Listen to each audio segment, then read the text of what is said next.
Matters, therefore, that the judiciary evolves as not been stained by political influence. That's because good. you hear the NJC say, we give you 7 days to explain to us why you even took this position in the first place. You talked about how beautiful our democracy is. There's a long process of post-election realities that get back to the court.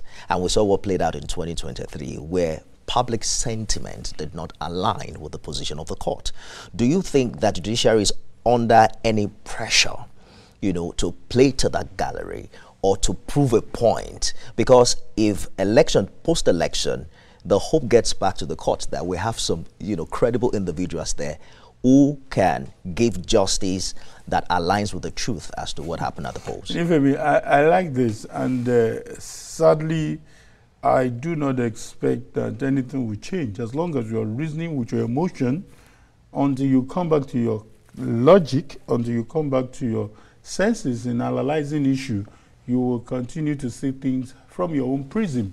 And seeing things from your own prism can never be the only way and the right way. You need to see from a whole lot.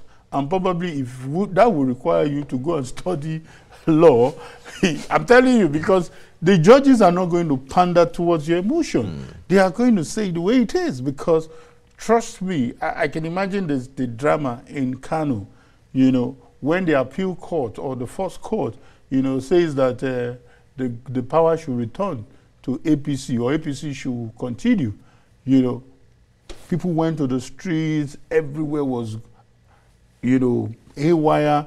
But when they will go to court, they were not citing the protests on the street. They were not citing the burning of whatever that was going on. They had to cite their logic. This is the reason why we are declared winner. And at the end of the day, they emerged winner. So I don't know what to tell the court. I don't think judiciary is cowed by the noise in the market or by the noise in the crowd.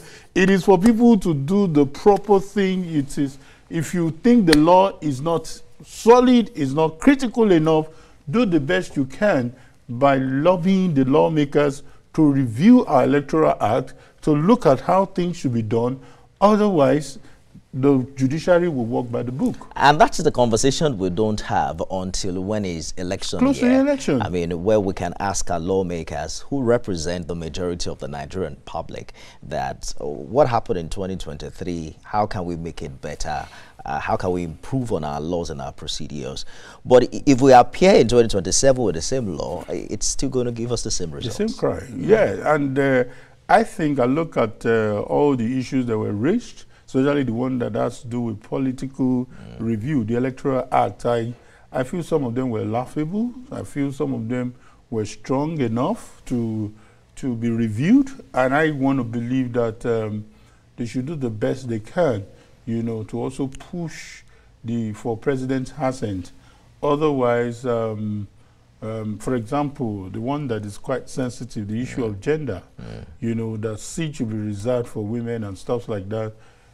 Somebody will have to ask, give us countries where this is done. Somebody will have to ask, why should a woman have privilege over a man, in this kind of position? Someone is going to ask, maybe there are justifiable reasons. The number of women is quite low. We have to take this affirmative action for women to get into power. We have to learn from African countries like Rwanda. Rwanda voted. They voted 50%. for these women. These women showed capacity. These women won election. So it was not served a la carte to the female gender. They worked for it. But our case is quite horrible. Looking at how many senators? I think we had 4. I think about out of 109. And then one is suspended for 6 months.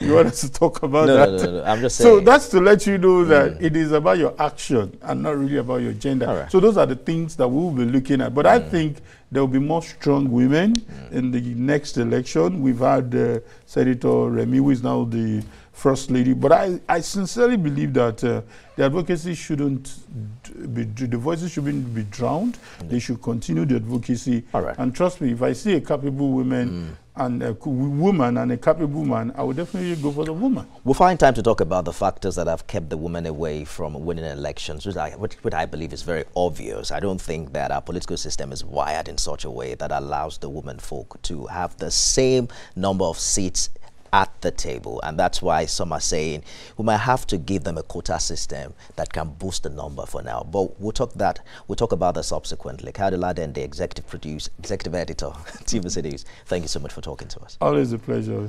That's our show today.